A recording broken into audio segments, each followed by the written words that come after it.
Выборы депутатов Государственной Думы 8-го созыва завершены. Также в Якутии прошли дополнительные выборы народных депутатов Илтумен 6-го созыва по университетскому и Колымо-Индигирскому одномандатным округам. В 29 районах республики завершились 76 муниципальных избирательных кампаний. Об итогах выборов мы поговорим с заведующей кафедрой истории, обществознания и политологии СВФУ Ольгой Парфеновой. Ольга Афанасьевна, здравствуйте. Здравствуйте. Скажите, что изменится для Якутии, исходя из прошедшей выборной кампании по партийным спискам и ее итогам? Стал ли результат для вас, как политолога, неожиданностью? Для Якутии изменения могут быть, но не столь значительные, как, может быть, думают наши, скажем, избиратели, да.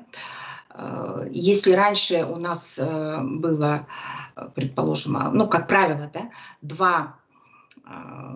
два депутата Государственной Думы от Якутии, то на сей раз мы, возможно, получим больше, да? Но мы должны помнить, что часть из них это будут депутаты от партий. То есть они будут представлять скорее партийные интересы, нежели интересы региона. То есть могут представлять партийные интересы, нежели интересы региона. А это все-таки, ну, некоторая такая разница. Ну, а что касается итогов выборов, ну, тут такое немножко у меня сейчас двойственное такое немножко впечатление, так как, с одной стороны, все-таки мы ожидали, что Единая Россия наберет определенное количество голосов в регионе и займет первое место, ну, хотя бы с небольшим перевесом, потому что мы видели, что очень много представителей партии работают в республике.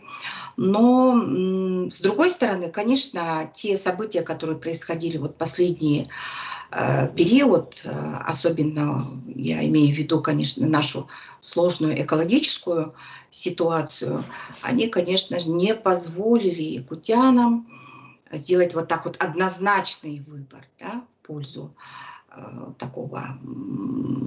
того состояния, статус-кво, который был до этого. Естественно, тут как бы и неожиданно, и ожидаемо одновременно получается так. Вот этот результат. Под экологической ситуацией вы имеете в виду лесные пожары летом этого года? Я правильно понял? Да, вы все прекрасно знаете, что у нас были лесные пожары, большое задымление, горели населенные пункты, пострадали жители населенных пунктов. Вообще все мы пострадали, потому что мы дышали вот этим воздухом.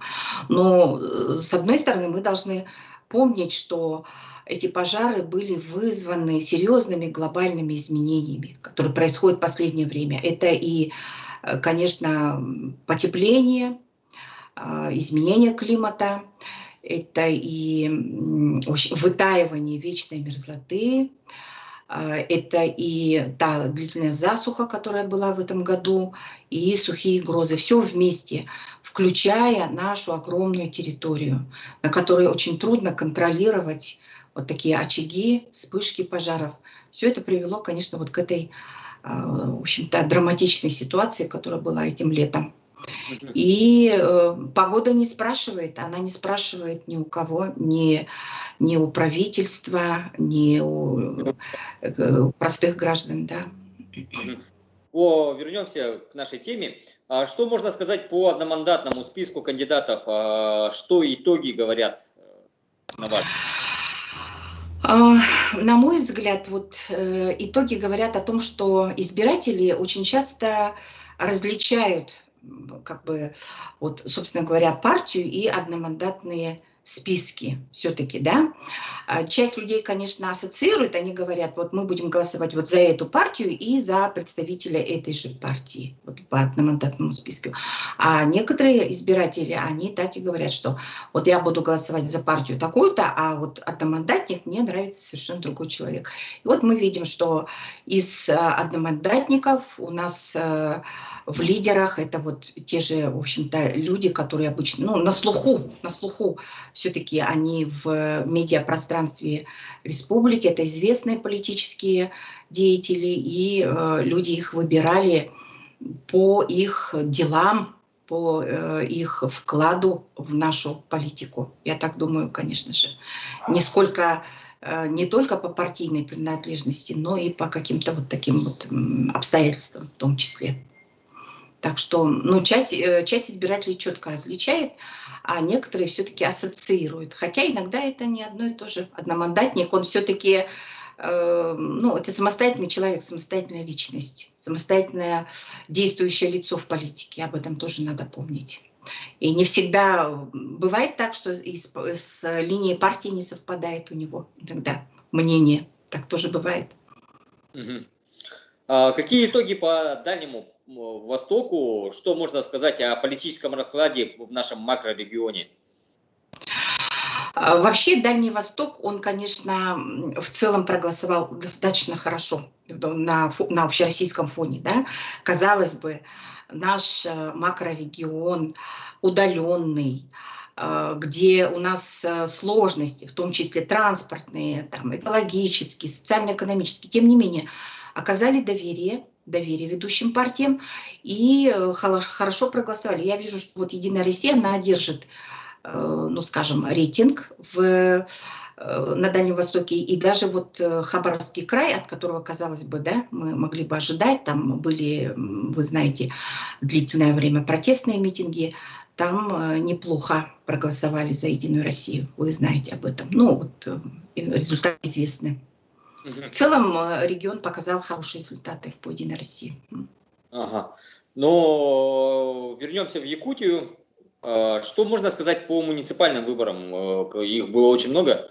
И как может, ситуация поменялась? Что-то стали ли больше такого протестного движения или по-другому? Да нет, немного по-другому, потому что, вы знаете, вот как раз на муниципальных выборах там ведь работает не сколько скажем, вот эта вот партийная принадлежность, да, она понятна, да, она всегда есть, это все нормально, но там работает все-таки человек. Тот самый человек, который уже себя проявил, и мы видим, что в муниципальных округах там как раз Единая Россия хорошо набрала. Это 2 арктических улуса. Вот у нас победил Анатолий Николаевич Николаев. Это очень хорошо, да, в университетском нашем округе мы рады, депутатом Илтумен стал. И, конечно же, вот это вот состояние, она говорит, что люди смотрят на реальную работу, на то, какой вклад делает человек, вот в постоянный вклад в текущую политику, какую деятельность он, собственно говоря, производит. Поэтому, да, ничего удивительного, что и члены той же самой Единой России, они выиграли, да, во многих муниципальных округах Якутии. И в Слигах, я знаю, вот, и в Улусах, территориальных таких. Кратко итог нашего разговора. Что мы можем сказать, как вообще отразятся, раз уж речь пошла в Единой России, как для партии власти вот эти выборы? Было ли это каким-то потрясением, чтобы подвести какой-то итог, сделать рефлексию? И для остальных партий, мне кажется, все понятно, что новые люди, и КПРФ немного усилила именно в Якутии, однако в общем и целом тоже поднялись. Именно для партии власти. Для Единой России, вот мне кажется, да, что все-таки еще раз обратить внимание на Дальний Восток, на Якутию, на то, что вот у нас есть проблемы, их нужно решать, и Единая Россия, она будет получать поддержку якутян, если, в общем-то, ситуация будет меняться, а я думаю, что она, конечно же, будет меняться. У нас регион просто очень такой, я такое слово придумываю сама, да, инвестоемкий, инвестопоглощаемый. То есть для того, чтобы поднять уровень жизни якутян, необходимо очень много ресурсов вложить. для того, чтобы мы жили так же хорошо, как и в других регионах России и мира. И люди наши сегодня, они ведь видят, сейчас информация всем доступна. Якутяне образованные, грамотные люди. Мы все видим, как живут везде. И нам хочется, чтобы у нас было так же и так же быстро, но это быстро произойти не может. Поэтому призываем всех трудиться, и партию «Единую Россию», конечно же, членов «Единой России», и каждый из нас должен вложиться в то, чтобы жизнь наша стала лучше. Спасибо большое, Ольга Афанасьевна. Спасибо, до свидания.